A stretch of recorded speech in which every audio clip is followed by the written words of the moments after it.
What's good, YouTube? Andrew Fidella here. YCS Charlotte's going to be coming up for most of us that are going. I'm definitely going. Some of us know what we're going to be running. Some of us are still debating of what we're going to be running, and some of us just have no idea. Today I'm going to go over the different decks that are probably going to be at the YCS, and also how to sideboard against them. I'll show you general cards that are good against matchups to give you a better idea of what to really expect. So I narrowed it down to about 11 decks. Here we go. Alright. First deck is 6 Ams. Even with Gateway going to 1, the deck is still very live. It's still kind of a threat. Going Sheen, Kizan, first turn, even with just a United or something, is still pretty much a threat. So definitely expect this deck still to be at the jump. Next is the new deck that just came out in the Star decks, really. It's Dragoonity. There's kind of been two different ways to really run this deck. You can either go the control version or OTK version. I've already seen the deck in action a little bit. Definitely has potential of being really a great deck. Next is Plants. Just deck is still very good. Even with Dandy going to 1. Card Trooper going to 2 helps the deck out a lot. Even with the Breeze at 2, the deck is still very live, very active, and you're definitely going to see this. X-Saber, it's always going to be a contender. It's always going to be there. You all know what X-Sabers do, so definitely expect this deck to be at the jump. A deck that's been popping up recently is Karakuris. Basically, it's kind of like a +1 deck, where it gains a lot of advantage early if you draw the right cards. Basically, it's one of those decks where they really have to take control in the early game. If they don't, it's kind of hard for them to really get around the Solemn Warnings or anything. But definitely, this deck is definitely a threat, so look out for that. Next is Gravekeeper. Another deck that, even though it got hit by the ban list, is still going to be very active. 2 Royal Tributes is still going to be live. Even Book of Moon hurting the deck, going to 1 a little bit. I've seen people already just do crazy stuff with this deck, so definitely expect the deck to be there. Machina, there's always at least those 1 or 2 people that are running just a straight Machina deck. Definitely expect it to be there. In fact, I guarantee it will be there. Another deck that's going to be probably seeing more play now is Zero. This is more the You're looking at the Zero. There's 10 different ways to build this deck. You're probably gonna, but generally speaking, you're probably gonna look at the version that is named more in Decrees, because that seems to be the most consistent version of the deck. I've seen other versions that run traps, even though it's more of a control version. It kind of drops the speed of the deck a little bit from going off. So definitely expect this deck to be at the jump.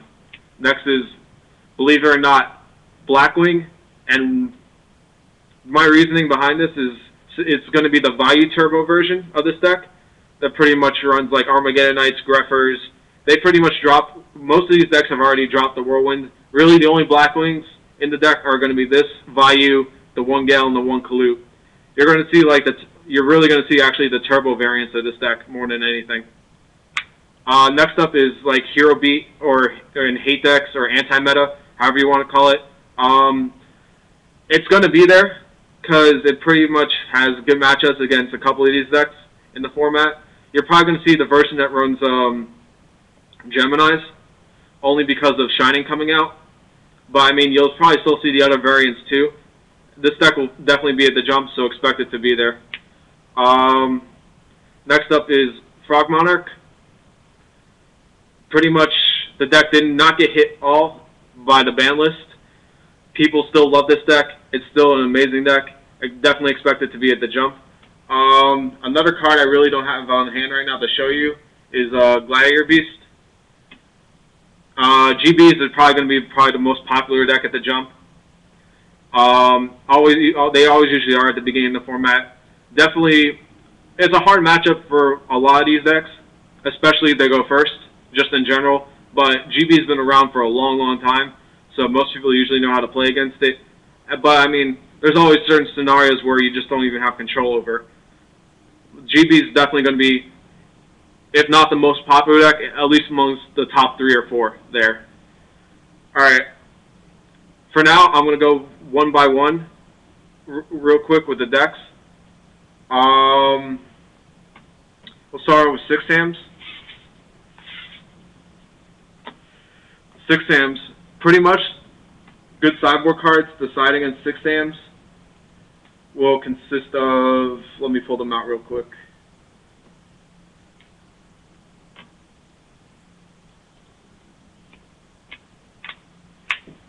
All possible good cards to side against 6 Hams. Max C just lets you draw like a whole bunch of cards on them. A lot of people, what I've noticed is a lot of people running 6 Hams like in the beginning of the game, they really want their Sheens. So I mean, for some reason they'll go, even when they drop the Kazan and you already played the Max C to draw, they'll still go into their Sheens. So Max C is like, against most players, like a +1 against them. Mind Crush is good, especially when you go first against them. You get this when they go their smoke signal combos or whatever, or they try to special win a Kazan. You can just Mind Crush their card in your hand and you can really screw them over. The card that really puts work in again is this guy right here, Kinetic Soldier. He's just amazing. Card is really just amazing against them. They have to use like spell and trap removal to get rid of him. They have no other method of getting rid of him other than synchro summoning. Another good card against them, which was used at the last jump too, is Fossil Dyna. It pretty much clears their entire board because all their monsters are special summoned. It gets rid of the Sheen, and it prevents them from special summoning too, which is great. Next deck I'm going to go over is Frog Monarch. Cards that really side against Frog Monarch would pretty much consist of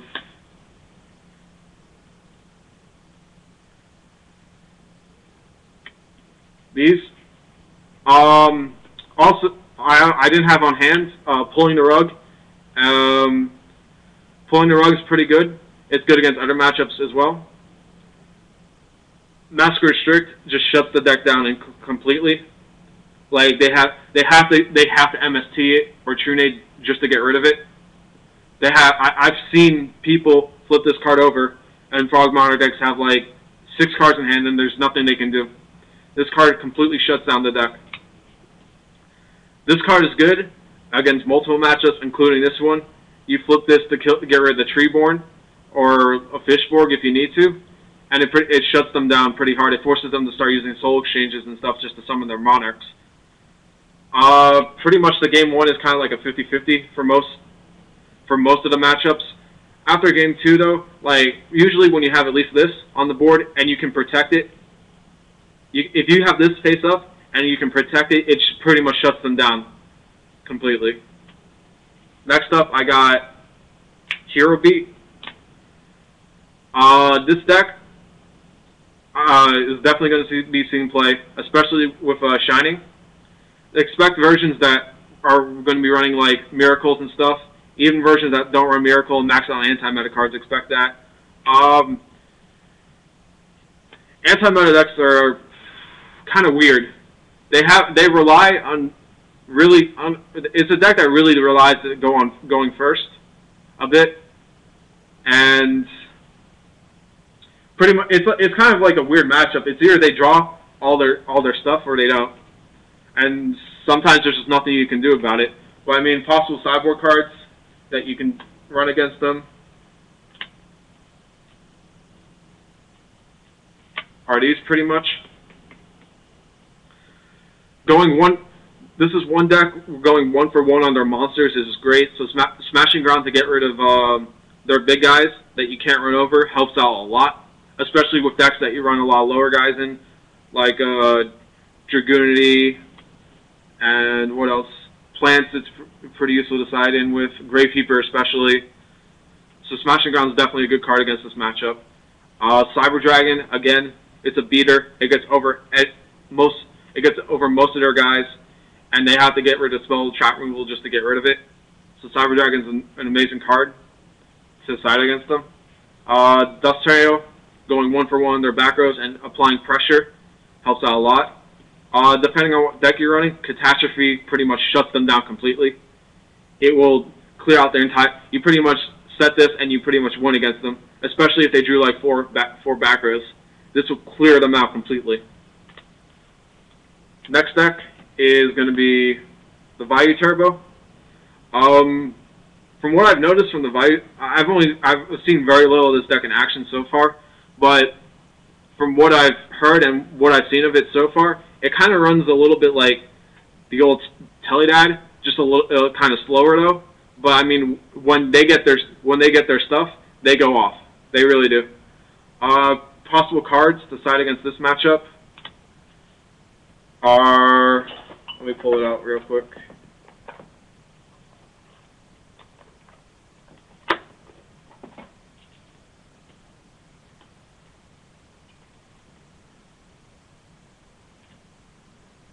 Yeah.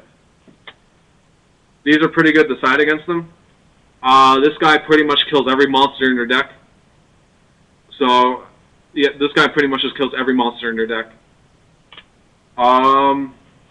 Crows. These will pretty much get rid of the values. It'll prevent a dad from possibly coming out. Main thing is they can pretty much get rid of value and stuff. Another card I really don't have on hand right now is Thunder King. Thunder King pretty much shuts them down. It prevents them from like doing a lot of plays. Really, it's just a 19 stick. It helps out a lot against this matchup. And if you really want to go, if you're really afraid of this deck for whatever reason, you can always sideboard this card too. I mean, it combos off. I mean, if you're sideboarding deck devies too, it kind of helps. And it just runs over all their Blackwing stuff. The next deck I have is Gravekeeper. I'm noticing that my video is running a little too long, so I'm going to cut the time out a little bit, and I'll make a part 2 of this real quick for you guys.